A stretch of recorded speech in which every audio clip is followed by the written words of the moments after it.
नमस्कार। तो आज का दिन भारतीय बाजार के लिए एक बहुत बड़ा, एक ऐतिहासिक दिन रहा है। निफ्टी ने आखिरकार 26,000 के उस जादुई आंकड़े को पार कर ही लिया। तो आज के इस विश्लेषण में हम इसी ब्रेकआउट के पीछे की वजहों को समझेंगे और देखेंगे कि कल के लिए कौन से मजेदार ट्रेडिंग मौके बन सकते हैं। बिल्कुल, ये दिन तो सच में भारतीय बाजार के इतिहास के पन्नों में दर्ज हो गया है। ये एक ऐसा ब्रेकआउट है जिसका इंतजार इन्वेस्टर्स महीनों से कर रहे थे और देखिए आज वो दिन आ ही गया। और ये है वो जादुई नंबर।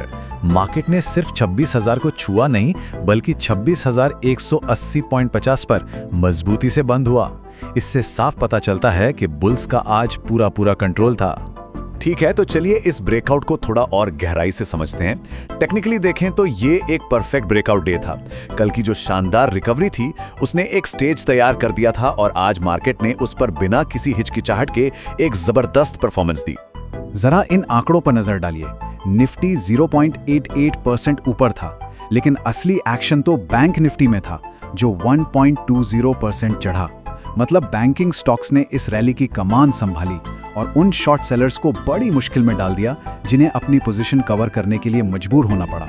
और इसने तो जैसे आग में घी डालने का काम किया। हर बड़ी कहानी के कुछ हीरो होते हैं, है ना? तो इस मार्केट रैली के हीरो कौन से सेक्टर्स और स्टॉक्स थे, आइए देखते हैं। ये चार्ट देखिए, ये सब कुछ बयां कर रहा है। पैसा जा कहां रहा था? पीएसयू बैंक्स, रेलवे और डिफेंस स्टॉक्स में। ये साफ तौर पर एक प्री बजट रैली है। मतलब इन्वेस्टर्स को उम्मीद है कि सरकार इन सेक्टर्स के लिए बजट में कुछ बड़ी घोषणाएं करेगी। और दूसरी तरफ आईटी सेक्टर एकदम शांत रहा। और ये स्लाइड उसी सेक्टर विशेष की कहानी को और भी पक्का करती है। एक तरफ एसबीआई और एलएनटी जैसे स्टॉक्स में जबरदस्त तेजी थी, तो वहीं दूसरी तरफ विप्रो और एचसीएल टेक जैसे आईटी स्टॉक्स दबाव में थे। अच्छा, ये तो हुई सेक्टर्स की बात। अब जरा टेक्निकल एनालिसिस की दुनिया में चलते हैं और उन इशारों को पकड़ने की कोशिश करते हैं जो चार्ट्स हमें मार्केट की ताकत के बारे में बता रहे हैं। तो सबसे पहला और सबसे जरूरी टेक्निकल सिग्नल है आज की बुलिश कैंडल। आसान शब्दों में कहें तो ये एक बहुत पावरफुल खरीदारी का संकेत है। जब मार्केट पिछले कई दिनों के हाई के ऊपर बंद होता है तो ये हमें बताता है कि नए खरीदार पूरे कॉन्फिडेंस के साथ मार्केट में एंट्री कर रहे हैं। और ये देखिए, ये कमाल की चीज हुई है। 26,000 का लेवल जो पहले एक मजबूत छत यानी रेजिस्टेंस की तरह काम कर रहा था, अब वही एक मजबूत फर्श यानी सपोर्ट बन गया है। टेक्निकल भाषा में इसे रोल रिवर्सल कहते हैं और एक बहुत ही पॉजिटिव साइन है। इस तेजी को कंफर्म करने के लिए हमारे पास आरएसआई इंडिकेटर भी है। ये अब 60 के ऊपर चला गया है, जिसका सीधा मतलब है स्ट्रॉन्ग मोमेंटम, यानी कि बाजार में गति बहुत मजबूत है। ये सिर्फ एक रैली नहीं, ये एक पावरफुल रैली है। तो अब सबसे बड़ा सवाल, कल की स्ट्रैटेजी क्या होनी चाहिए? देखिए, एनालिसिस बिल्कुल साफ है। गिरावट पर खरीदें। अगर मार्केट 26,100 के लेवल के आसपास आता है तो वो खरीदारी का एक अच्छा मौका हो सकता है। चलिए अब आते हैं इस विश्लेषण के सबसे रोमांचक हिस्से पर। कल के ट्रेडिंग दिन के लिए वो कौन से 5 स्टॉक्स हैं जिन पर नजर रखी जा सकती है। कल बुधवार है और परसों वीकली एक्सपायरी, तो जाहिर है फोकस मोमेंटम पर ही रहेगा। लिस्ट में पहला नाम है एसबीआई। ये पीएसयू बैंकिंग रैली को लीड कर रहा है और आज इसने जबरदस्त वॉल्यूम के साथ एक कंसोलिडेशन जोन से ब्रेकआउट दिया है। ये एक मजबूत तेजी का साफ संकेत है। दूसरा स्टॉक है आईआरएफसी। रेलवे स्टॉक्स तो आजकल खूब चर्चा में हैं और आईआरएफसी उसी प्री बजट रैली का एक बड़ा खिलाड़ी है।